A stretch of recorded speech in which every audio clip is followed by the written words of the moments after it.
What is up, guys? Today I want to talk to you about a fanny pack that I have been using for a while now, and how I am using that, what I have found the most efficient draw process is if I'm using this as a gun bag. But first, a little bit of the why.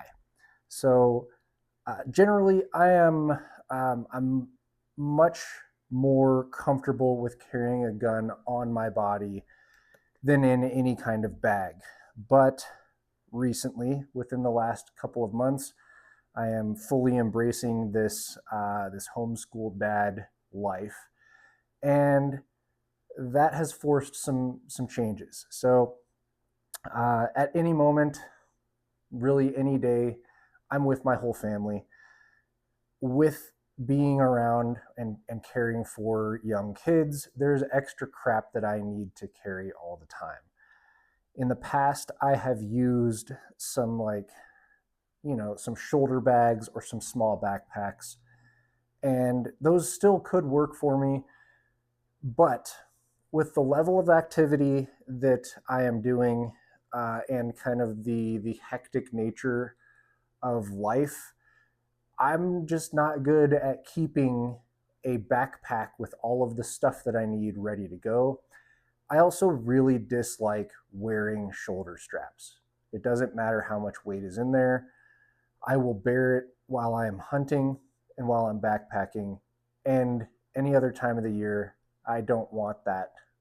I don't want it at all. I am sensitive enough to to stuff on my traps that I don't even like collared shirts. Um, I don't like the pressure there. So it's a comfort issue for me. I would rather just carry something like a hip belt or a fanny pack. And that's what I've got here. So this is the Eberlestock Bando XL. Uh, the XL version is definitely mandatory for me, even though I am carrying a micro pistol in here. There's a Glock 43X in here. The XL size is necessary for how I'm carrying the gun in this pack. It's also necessary because there's, besides having the emergency medical stuff that I carry in here. There's also like the emergency kid stuff. There's fruit snacks. There's a diaper and some emergency wipes and yeah, lots of support kid stuff in this bag. It lives in here. Um, it is very useful all the time. And when it's a hip belt like this, it's not a big deal for me to just put it on and wear it all day long. So that's what I do. This is what I've been living in for a little while now. Um, I have played around briefly with the other option of carrying a gun on body and then having all of my dad's stuff in a non gun carrying fanny pack, and it is doable, guys. It is. But what I found is when I have a hip belt or fanny pack on and I am carrying appendix or deep carry, the belt, the additional hip belt over all of the stuff that I'm normally wearing, it adds enough fumble factor and enough added, you know, garment to fight that I'm no longer in the sub-second draw range. In fact, a lot of the time with just a small bobble on the draw, that draw is as slow or slower and less repeatable, less reliable than the way that I have this pack set up right now. So there's the why. That's why I'm not just doing deep carry with like a non-tactical fanny pack over it. Uh, Also, why I'm not doing the backpack thing. So here's how I actually have this set up. Here's how I'm using it. Most of the time, when I'm wearing this bag, I am wearing it just like so. It is sitting above my belt. The top of the pack is roughly right even with my belly button right here.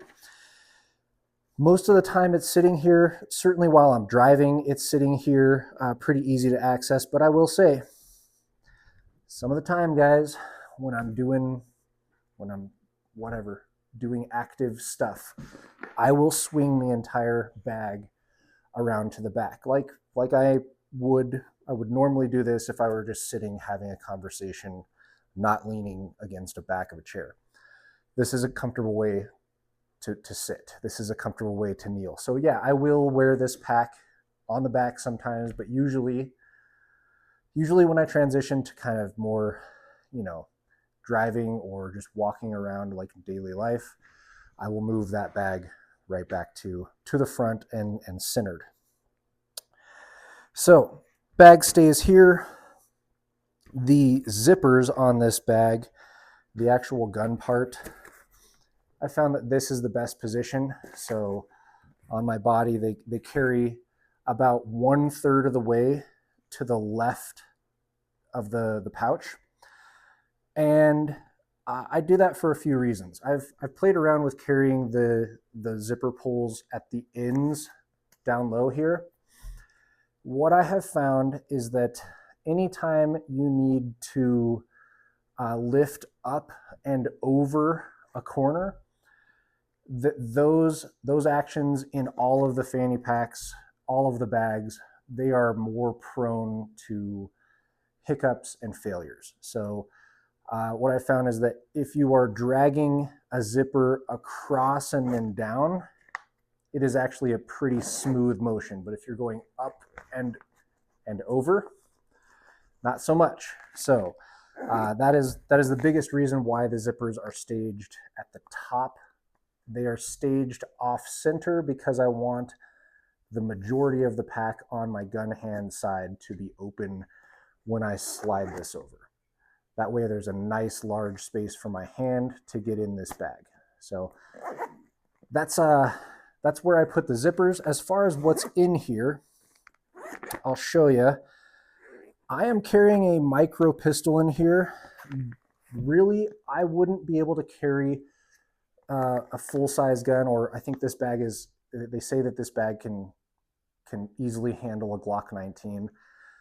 It won't the way that I want to use this. So I am carrying in this bag with the muzzle directly downward. There's a whole lot of good reasons to do that, but there's quite a few reasons to avoid carrying with a muzzle that is going off center or not vertical. And safety is a big one of those. We carry in holsters all the time on body with muzzles pointed directly at the ground. We train to draw a gun and holster a gun with the muzzle tracking downward and going directly into the holster with the muzzle pointed at the ground. If my holster is canted sideways, there's no real great way for me to work holster work at a range. I'm always going to be flagging everyone to my left unless I do the weird blade off, blade my whole body for the draw and for the holster process. And I just don't think that's good training. I don't think it's good practice. I don't think that it reads to me like safety theater. It's what it is. It's an unsafe, or less safe, I should say. It is a less safe way to carry with some extra BS steps put around it to make it dressed up so that it looks better. But carrying with the muzzle directly down, that is the best practice. So yeah, I have that, and I need a shorter muzzle gun to do that. I can do that with a 43X. I can do that with a Glock 26. Right now, I am using a 43X in a Filster skeleton holster, and I have the entire back of this holster covered with the hook part of the hook and loop, so that it's pretty well stuck on there. I would not trust jumping up and down with this pack with the zippers open, but that's all that's holding the holster on here is hook and loop. So I have the holster pointed downward, muzzle oriented downward. I also have a spare mag carrier here. And guys, I'm not real big on carrying a spare mag. The primary reason that I have this is because this spare mag is acting as a wedge. So this spare mag is hook and loop, basically all glued together to the bag and like the backing of the bag and to the back of the holster here to kick the muzzle out. It is essentially a wedge that holds extra rounds. That wedge works really well to keep the grip here closer to my body on the draw. So I don't want this. I want as close as I can get to that because that works with my stab and bump grip and draw presentation that I work. It also works better with the straight overhand snatch that is most popular. So that's the reason why I have the spare mag there. It's a wedge. I could just put a wedge in there. It would be just as bulky. So yeah, I'm just trying to get a little bit of extra use, extra things that I could need out of that space. So I will take the left-hand zipper, which I've removed. I've removed the loop from it entirely. I don't want to accidentally snag that. So it's just a bare zipper there. I'll put that at the 1/3 mark, and then I'll bring the other one up and over to meet it. And I'll carry like so. And here's the draw, guys. So am I going to get sub-second draws from a surrender position? No. But I can be fairly efficient. And I can utilize, I don't know, 90% of the draw work that I have practiced my whole life. And I can use all of the good safety practices when I draw like this. So with that wedge, that muzzle is actually kicked out where even sitting right now, I'm not flagging anything important between my legs here. And I can see right into the bottom of the holster. That's pretty important in a bag. You guys will probably figure this out if you have ever shot from a fanny pack at all. You will eventually get some brass that falls into this bag. If your holster is all cockeyed sideways and there's no way for you to look inside of it, you could have some brass rattling around in there that could make that gun discharge when you go to holster it. So none of that for me. I can look in, I can see that the holster mouth is clear, and I can use good safety protocol, good safety techniques to holster that just like I would if I was carrying appendix. So it goes in, it clicks in the holster. I'm still using the striker control device. Very easy to use that, working in and out of the holster with that. So yeah, that's how I'm drawing here. If I wanted to stage my hands for a more discreet draw, so this, you can choose your own adventure here. You can dial it up and dial it down. But if it was just enough for me to want to get my hands closer to a gun, but not actually open the pack at all, I can work here.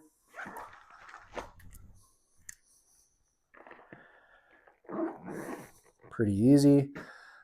If it is enough where I'm starting to get concerned, I can discreetly unzip the pack, but still have both hands on top of the pack, holding it closed. And then if my moment of opportunity presents itself, 1.5 second par.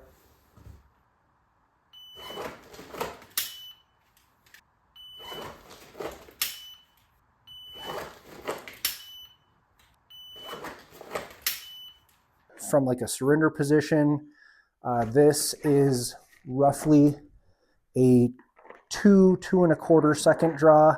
2 second par from a surrender start.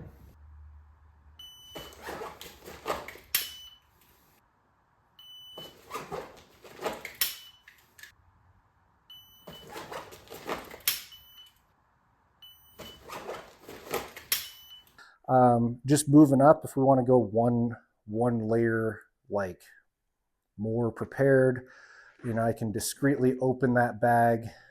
I can discreetly put a hand on the gun and stage a grip. And from right here, guys, this is as fast as any pocket draw. I'm just drawing a lot more gun. So these are easily sub-second draws. 1 second par.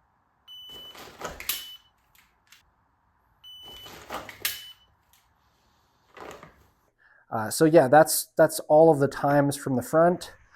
From the back here, I'll be honest with you guys. When I scoot the pack around to actually be a fanny pack, I don't even consider it like an option. I haven't measured it at the range. It's probably something like a 5-second draw, but first time doing this ever. Let's just see.